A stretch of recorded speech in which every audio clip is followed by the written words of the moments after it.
Hello, welcome to another great edition of Money Truth Moments with our very own and wonderful Money Whisperer, Judy Copenbarger. How are you?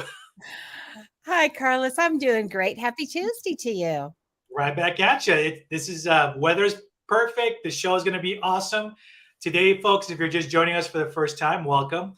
If you're now following Judy, do so at judycopenbarger.com. We're going to talk about our website a little bit later on in the show, but we've been talking about the last few weeks about where are they now.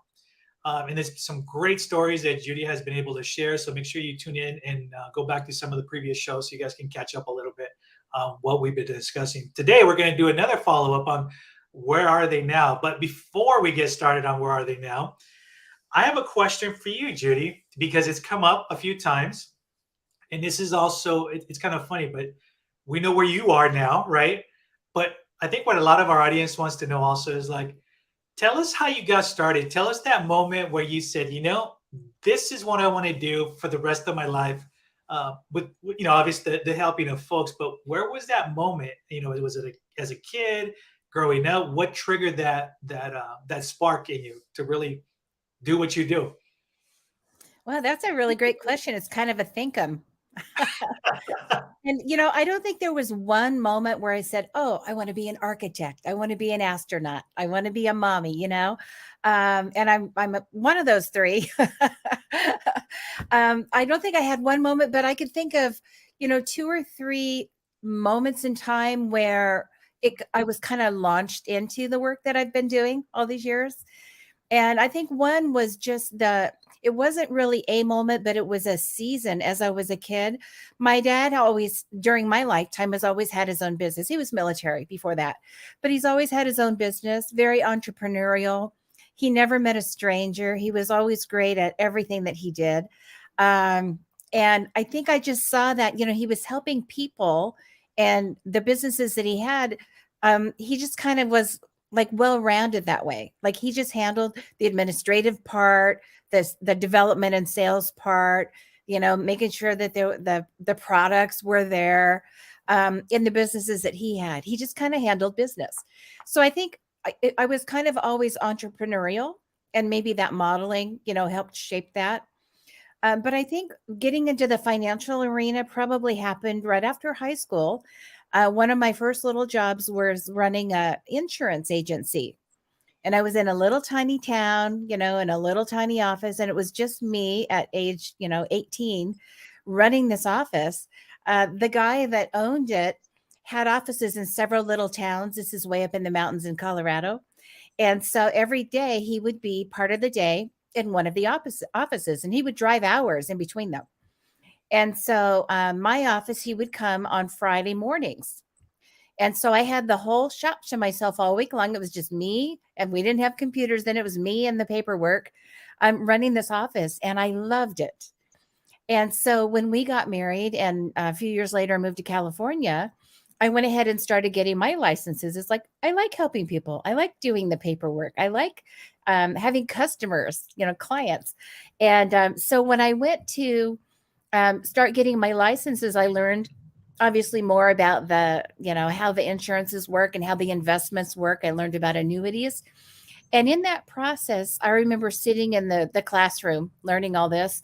It dawned on me I could really help pastors and people in ministry with their retirement planning using these products and these kind of services for contributions at work, tax sheltered annuities and retirement planning. And at that point, I thought this is kind of what I want to do. I want to help these people. It would kind of anger me that these pastors would work for 30 or 40 years, living in the parsonage on the property, taking care of the church and all the people, and then retire, and then they'd move out and they'd have no house, no pension, no retirement plan, no savings, and it didn't seem right to me. They would serve their communities and their congregants all those years and not have anything. And I learned these tools that I could help them to be able to have something at the other end. So that was probably the second season or the moment in time where I thought this is something I can do. And then I think the third one was probably later in my 40s. I got a hold of some curriculum for, you would call it emotional intelligence now, but just really how to be present and how to help people and connect with people and love people. And most people take courses like that or classes like that to be able to sell better, to get people to manipulate people into doing what you want them to do. But really what showed up for me is connection with people. And it was right about the time I was recovering from cancer that knocked me out for a few years. And so my whole perspective changed in that season. I had the tools now to connect with people. At that point, I never met a stranger. And everybody that came in my office and really in my life gets a hug. The FedEx guy gets it. The secretaries get it. The clients get it. Everybody's getting a hug because you don't know about tomorrow. True. And so I think during those few years, I just kind of morphed into this person that really wanted to be connected, have no regrets, make every relationship count. And sometimes when I'm sharing about this, I'll talk about the gift of perspective. It's like, one day the world is one color, the next day it's a whole different color. There's a whole different lens you're looking through, a perspective, kind of a presence of, people really matter. A lot of the little stuff doesn't matter, and it just gets real. And so that was probably, if I had to pick three like moments in time, three shaping, seasons, I would say that was probably the third one. And so what that allowed me to do is a little long answer to your question, but what that's allowed me to do is just really impact people, gain skills and degrees and technology and credentials that help people get their financial lives in perfect order and then keep it that way. The growth part, the investments, the real estate, making sure their legal entities are just right, the protective part, making sure their estate plans in place, the insurances are there, making sure that everything financial for a small business or a small ministry or for people's families is in order. And there's no exposure, there's no gap, there's nothing left undone where they can become undone and have to start all over. And so I've been able to do that now for decades with generations of clients. And it is just awesome. I love, love, love what I get to do and how I get to help people get to their next levels financially. And I love the fact that you took us down that path because I don't think really we've ever talked about like that spark, like why you do what you do. I know that obviously you've had life situations or obstacles that you've been able to overcome, which has made you even that much, in my Mhm. opinion, stronger, more powerful, and really setting out your goal to help people. Bottom line, and you hit the nail in the head when you say tomorrow's never guaranteed. You got to do everything today because you just never know. And I think that's a very valuable lesson. And I love the fact that folks are getting to hear the real you, which is why we do this show, so you can share your wisdom, what you've been through. And in reality, it's just you've been able to help so many people. So, having said that, in helping people, I'm looking forward to hearing your next stories of where are they now. Let's talk about the folks. Let's talk about people you've helped out. Yeah. Well, I was thinking about, the organization, the part of our work that's just kind of pulling everything together, getting order around it. And the family that comes to mind is the Halfcocks, very successful family. They both came from money. They both came from successful family businesses, big ones, lots and lots of millions every year. And they kind of showed up with wanting some help with just bringing order to their life. So when clients walk in with a 3-page spreadsheet, they have a lot going on. And so our first couple of years together working was just really streamlining. Sure, you have 17 insurance policies. Do we need all of them? Are they all doing what they should? Are you paying what you need? Do you have the coverages that are appropriate for you? Things have changed since you bought some of those. And some people just buy them and put them in the safe and dust them off every 20 years. So we went through everything. A lot of the spreadsheets had to do with accounts here, there, and everywhere.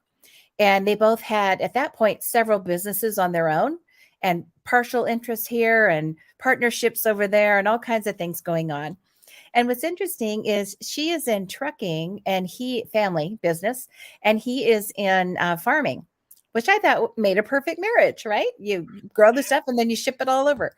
And so both, very successful, but just really the financial method, the financial management was consuming them.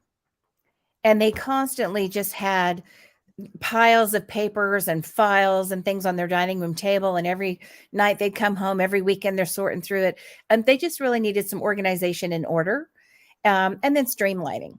And so we spent a couple of years, the first couple of years together, doing just that, getting everything just in order the way it needs to be, organizing it, keeping good records, getting that spreadsheet down to just one page of really what they needed, and optimizing everything. Getting rid of all the products that they had accumulated. They were kind of like the Hoarders TV show, but with products, insurance products and investments and accounts and annuities and all that.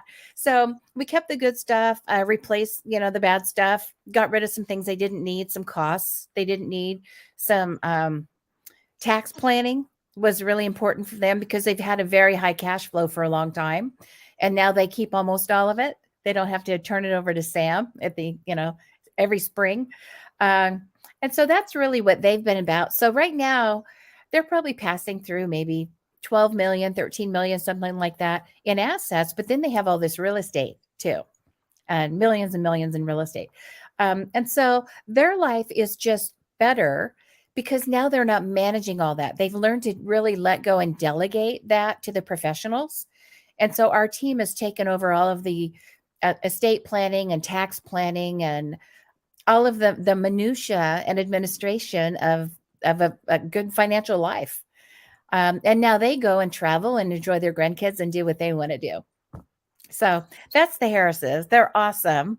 Always been successful, always will be, but now they're just streamlined and they have a higher quality of life.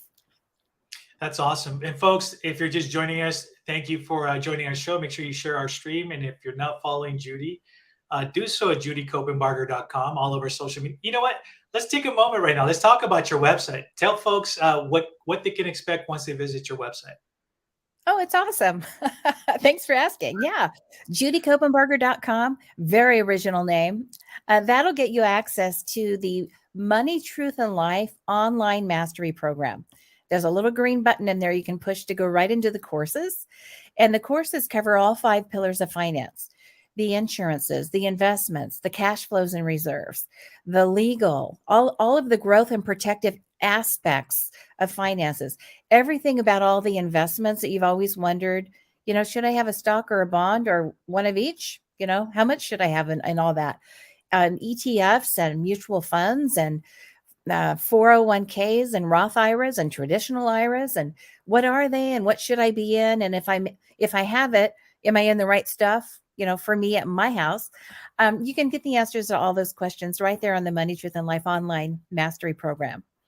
You can also access a lot of videos and articles that will be helpful. Anything to do with finance, the growth and protection part of finance. So that's all right there on judycopenbarger.com. Free, right? Exactly. Yeah. Exactly. And folks, there is also her YouTube channel where you can find a lot of questions that you may have. And rather than trying to guess or navigate, lost, take a look at the site. There's definitely a lot of great resources. And like Judy said, it's free. So you can't beat that. So again, thank you for joining our show. If you haven't watched the beginning of it, please do so. Judy got a chance to, we got to know a little bit more about Judy and why she got started, right? That sparkle, what set that off. And I think it's amazing that I think why you've been so successful. And I'm not saying successful in the financial world. I'm saying successful in building these relationships, people that you have helped over time. And I think that's very valuable and very commendable. So, hey, I want to hear more. What other stories can you share with us? Oh, let's see. When it comes to like legacy and having an impact and making a difference, one family that comes to mind is the Glannons, and they're in their retirement season. And I had a client tell me a few years back, retirement is not like sitting in the rocking chair on the porch. It's getting a new set of tires. You re-tire yourself so you can put a whole lot more miles on that baby. So Oh, that's what I think of. Retire. We're just gonna, change gears and keep going. And this is a family that did that. They're wonderful. They're serving overseas. So, coming from education, he was a professor for many years, and his whole goal was to retire early as they could afford, and to go overseas and spread he's a music professor, right? To spread music to places that really don't have access. And so, as a conductor and as a teacher of music, that's what he's doing in all these countries that just have such different cultures and such different ways of running their government. Um, there's not a lot of hope, not a lot of freedom in some of these places, like we enjoy here. And they just take the music, which is such a wonderful universal language, and take the music over and kind of serve the people and love the people through the music and the education. And the opportunities that they're having is just fantastic. But that's what they're doing. When we met them, they were just trying to get, retirement planning put together, and very, very simple. There'd be a small pension and kind of eking out a living and saving a little bit extra every month. And we put a plan into place to minimize their taxes and optimize all the growth that was going on. And they were able to do that in a short time and retire early and then go serve. There were some real estate issues that we had to deal with, living in other countries and buying property in other countries. And, do we sell or rent out the house that's here? What makes sense financially, mortgage wise?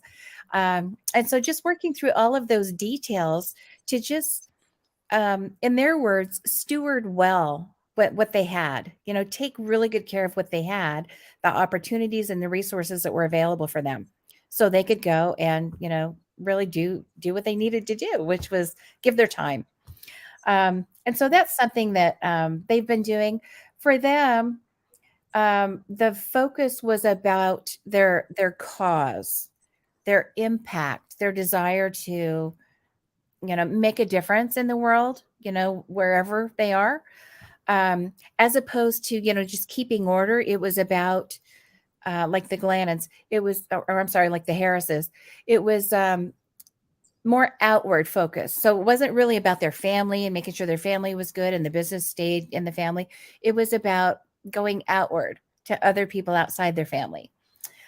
So two very different purposes, very different causes, and impacts with these two families, but they both have achieved their goals and are doing great, with the objectives that they've had. So another really sweet couple, great family, up to really, really cool stuff. I can't wait to see where they go next, and what they do next. And so that's the Glennons. that's awesome.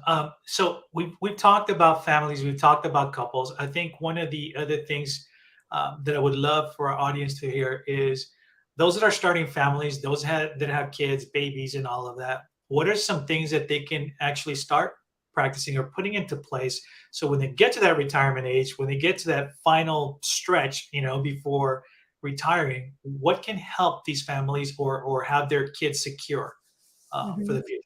Yeah. Well, I think when you're young, it's like every nickel counts. You're trying to figure out diapers and formula and, can we afford to go out to Denny's, all that stuff. For most regular people, you kind of build your life together. Mhm. And most of us don't start with, a silver spoon, and an endowment trust fund. Most of us kind of had to just do it. And I think that's a majority of people, around the country here. That's how we did it. Just kept growing. So I think some things that regular people can do that don't have all that resource available right away is just learn to pay yourself first. Every month the bills will get paid. You're not going to be short forever, maybe in a period of time, but the bills will get paid. And so why not put yourself on the list?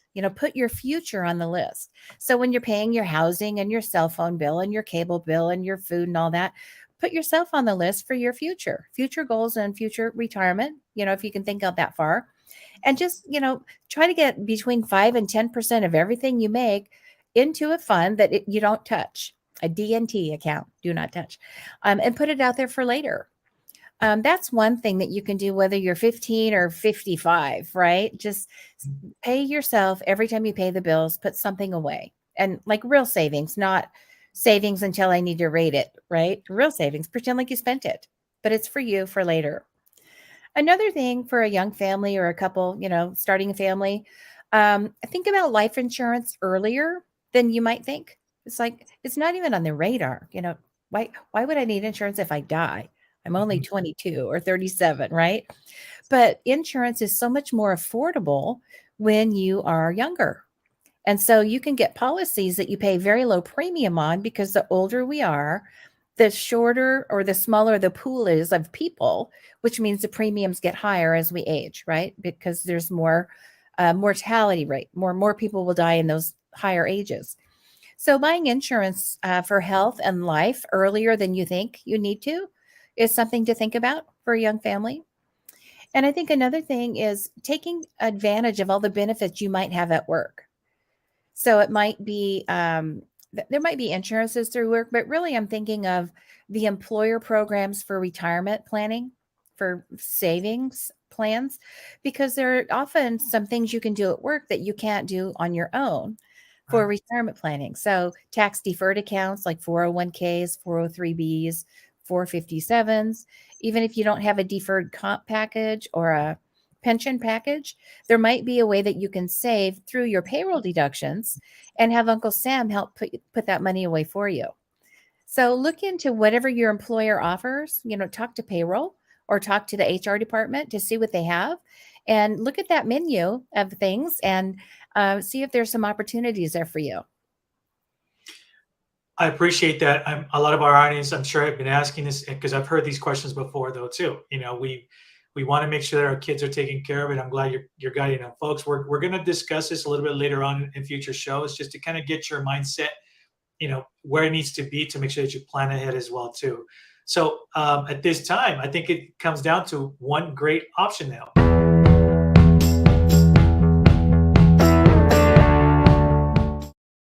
And that's our Money Truth Option Challenge. What do we got today? Okay. Well, one thread that I just see going through every successful couple that we've worked with over the years has to do with just a couple of concepts, a couple of skill sets that work really well. One is getting your mindset right, getting rid of the guilt and the shame, and feeling bad about dumb things you've done, yeah, financially in the past. Get rid of that.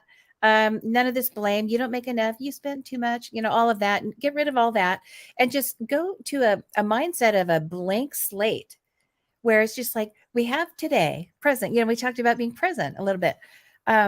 We just have today. What can we do today to make tomorrow a little bit better? What can I do more, better, and different? And so getting the mindset of I can do it. I deserve to have a good future. I deserve to have money in my retirement savings.